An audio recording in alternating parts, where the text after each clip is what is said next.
अच्छा, अब हम बात करते हैं लाइन वीवर बर्क प्लॉट जो है। बेसिकली जो ऊपर हमने माइकलिस मेंटन इक्वेशन पढ़ी ना, तो वहां पर जो हमारा ग्राफ था वो ऐसे जा रहा था। ठीक है। अब अगर आप सपोज करें, आप देखें, हमें नहीं पता कि ये जो लाइन है ये आगे कहाँ तक जाएगी, ये तो इन्फिनिट चलती जा रही है। तो हमने तो वी मैक्स जो है ना वो फाइंड करना है। ठीक है। वी मैक्स फाइंड करेंगे तो हमारी बाकी वैल्यूज आएंगी। आप बुक के ऊपर ग्राफ देखेंगे तो आपको नजर आएगा कि कोई भी जो है ना वी मैक्स के अंदर ये लाइन जो है ना ऊपर टच नहीं कर रही। तो हम इसको सपोज करके ही वैल्यू लेते थे बेसिकली माइकलिस मेंटन के अंदर। तो हमें वी मैक्स फाइंड करने में बड़ा इशू आ रहा था, क्योंकि ये तो आगे चलती जा रही है, हम कब तक जो है ना ग्राफ को आगे प्लॉट करते रहे। तो हमने फिर क्या सोचा, हमने ऐसा किया कि हमने कोई ऐसा तरीका हमने का सोचते हैं जिसके जरिए हम जो है ना वी मैक्स को इजीली फाइंड कर सकें और बाकी इनहिबिटर्स के मैकेनिज्म्स को भी इजीली स्टडी कर सकें। तो इसके लिए जो लाइन वीवर बर्ग प्लॉट जो है ना, जिसको डबल रेसिप्रोकल ग्राफ भी कहा जाता है, ठीक है, ये बनाया गया। इसमें क्या होता है, इसमें हमने ये किया कि जो हमारी इक्वेशन थी माइकलिस मेंटन इक्वेशन, ये वाली, V naught is equal to Vmax into substrate concentration over Vmax Km plus substrate concentration। तो इसका मैंने किया रिवर्स। ठीक है, मैंने इसका इनवर्स ले लिया।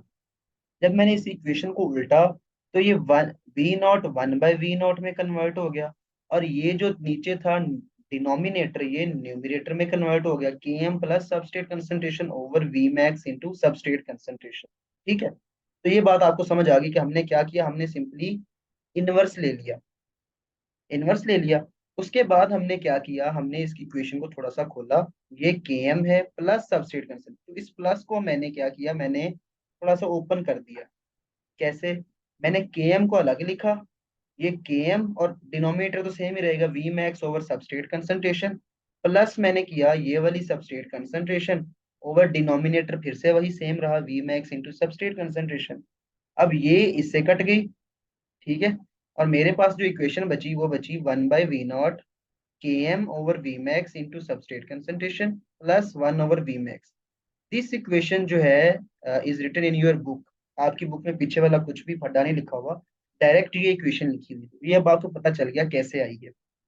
अब ये इक्वेशन जरा इसको मैं मजीद अगर अनफोल्ड करूं, तो one by V naught K M over V max को मैंने अलग कर लिया, multiply one by substrate concentration plus one by V max, मैंने इसको इस तरह लिख लिया। अब इस तरह लिखने का मेरी एक वजह है। अगर आपको याद हो, आपने एट्थ क्लास के अंदर, नाइन्थ के अंदर बल्कि जो है ना, एक चैप्टर नंबर 8 पढ़ा था जिसके अंदर आपने ये इक्वेशन पढ़ी थी, y is equal to a x plus b. इसको स्ट्रेट लाइन इक्वेशन भी कहा जाता है। ठीक है। तो मैंने जो ये लिखा है बेसिकली सिर्फ इस वजह से लिखा है कि इसके साथ थोड़ी सी रिप्रेजेंटेशन मिल सके। अब देखें, इसको मैं आपको एक्सप्लेन करता हूँ। ये y जो है, y is equal to a x plus b है। ठीक है। तो y को रिप्रेजेंट कर रहा है one by V naught, a को रिप्रेजेंट कर रहा है आपका K M over V max, x को रिप्रेजेंट कर रहा है वन बाय सबस्ट्रेट कंसंट्रेशन, और बी को रिप्रेजेंट कर रहा है आपका वन बाय वी मैक्स। अब बच्चे रटा लगाते हैं इस चीज को, क्योंकि उनको इस इक्वेशन का नहीं पता, ये बुक में नहीं लिखी हुई। तो रट्टा लगाने की जरूरत नहीं है। ठीक है। ये जो y है ये y एक्सिस को रिप्रेजेंट कर रहा है, x जो है वो x एक्सिस को रिप्रेजेंट कर रहा है। तो अब आप मुझे खुद बताएं y एक्सिस पर क्या होगा। y एक्सिस पर हम लिखेंगे वन बाय वी नॉट, और x एक्सिस पर हम क्या लिखेंगे, हम लिखेंगे वन बाय सबस्ट्रेट कंसंट्रेशन। ये बात क्लियर होगी। अब जो a होता था इस इक्वेशन के अंदर, अगर आप वही मैथ को याद करें, तो a जो है वो स्लोप को रिप्रेजेंट करता है। ठीक है। तो स्लोप किसके इक्वल आएगी, इसी फॉर्मूले के अंदर ही, आप इसमें से ही फॉर्मूला आपको डिराइव करने की सोचने की जरूरत नहीं है। वो क्या लिखा हुआ है, के एम ओवर वी मैक्स। तो this is the formula of slope, यही बुक में ऐसे डायरेक्ट लिखा हुआ है। ठीक है। बी जो है, बी की वैल्यू मैंने आपको बता दी वन बाय वी मैक्स। तो बी क्या बता है ये भी हम देखते हैं। अब ये है ग्राफ आपका, ये उससे ग्राफ बनते थे अगर आपको याद हो। ग्राफ पेपर के ऊपर हम ग्राफ बनाया करते थे। ठीक है, जिसके अंदर चार कोऑर्डिनेट होते थे। ठीक है। तो ये y है, ये x है, x एक्सिस पूरा, ये माइनस में है और ये पॉजिटिव है। ठीक है।